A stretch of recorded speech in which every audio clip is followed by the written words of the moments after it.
Surnom, c'est le tueur silencieux et il frappe surtout en hiver. Alors on parle bien sûr du monoxyde de carbone parce que chaque année en France, Flavie, environ 100 personnes meurent après avoir inhalé ce gaz.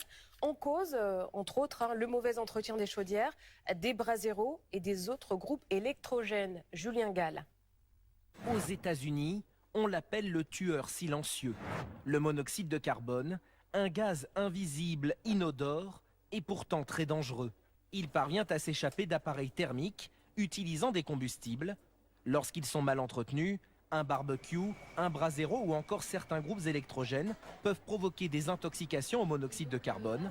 C'est aussi le cas lorsqu'une chaudière est défectueuse. La loi oblige à la faire entretenir par un technicien agréé. Régler les brûleurs, nettoyage de filtres et surtout qu'ils prennent des mesures de ce qu'on appelle les mesures de combustion. C'est-à-dire que c'est une petite machine, quand les techniciens viennent, prennent des mesures pour vérifier qu'il n'y ait pas d'émanation de monoxyde de carbone. L'intoxication au monoxyde de carbone est la première cause de mortalité toxique, une centaine de décès par an en moyenne. Ce gaz, qui provoque également maux de tête, malaise, nausées et difficultés respiratoires, a représenté 12% des passages aux urgences entre 2014 et 2020. Pour prévenir une telle intoxication, il est conseillé d'installer un détecteur ou encore d'aérer son lieu de vie tous les jours au moins 10 minutes, même en hiver.